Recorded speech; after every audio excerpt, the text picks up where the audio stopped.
So for story number one, we're going to go to Jean Gruss. Jean, this is a piece coming out of CNBC. I will read you the headline. I'll read you the first couple graphs. Then I want you to comment. Here we go. Headline: the 30-year fixed mortgage rate just hit 8% for the first time since 2000 as Treasury yields soar. And CNBC does key points, 3 key points for its stories. I'll read those to you, Jean. The average rate on popular 30-year fixed rate mortgage hit 8% Wednesday morning. Point number 2, yields on U.S. Treasuries are soaring. Point number 3, higher mortgage rates caused applications to plummet. Jean Gruss, you used to write about banking. Some of your clients in your public relations marketing firm are related to the finance industry, the real estate industry. Why don't you give us some perspective? How significant is 8%? Keeping in mind, and I did some real basic research, back in 2021, mortgage rates were coming in at about 3%. At the end of 2022, coming in at 5%. Now they're coming in at 8%. What say you, Jean Gruss? Yeah, well, the thing is that people have been trying to sell real estate in the last couple of years.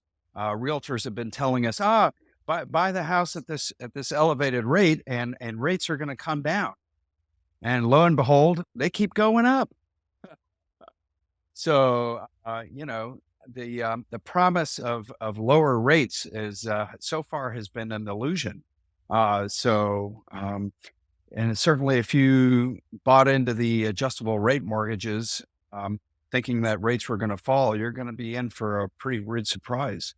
The fact is, no one really knows where rates are going, and 8% is sort of, there's nothing magical about it. It's higher than 7%, and it's higher than 6%.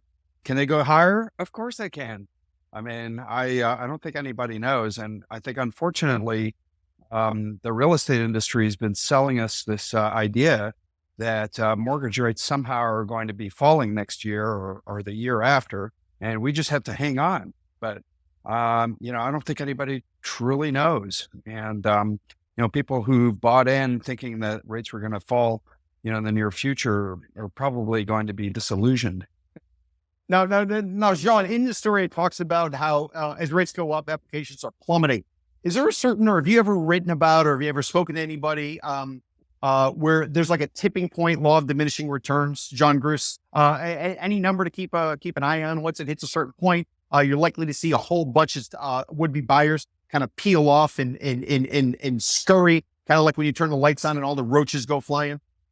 Right. I mean, there's a sort of a formula that for every percentage increase in mortgage rates, you get X percent lower demand in housing, and it's sort of a rule of thumb. I've forgotten exactly what it is, but yeah, for every percentage point increase in the mortgage rates, a certain number of homeowners basically are priced out. Eventually prices are going to have to drop because a lot of people are not going to be able to afford a house. The only thing that's keeping the market afloat now is the fact that there's so few listings. In terms of supply and demand, there's not a lot of supply. So mortgage rates, their impact is we're going to have more renters. And I don't think that rates are going to be coming down anytime soon. The Fed has told us that. So I think you can pretty much expect the 8% mortgage rates to stay. Interesting. Let me just throw out some statistics, and I don't know if anybody's going to want to respond to it. Otherwise, we'll move on to our next story. I have Google's Bard, which is the AI. What is the median sales price of a condo in Miami right now? And they said a studio is going for about $387,000, $387,000. You say a studio is about 600 square feet. Just for context, that's about $645 a foot. But that's not what I want to talk about. What I want to talk about is if you buy a condo at $387,000 and you put down 20%, which by the way is north of 77 G's, you put down 20%, you're coming in at 80% financing. Let's call it $310,000. Just to give you context, in 2021, interest rates were 3%.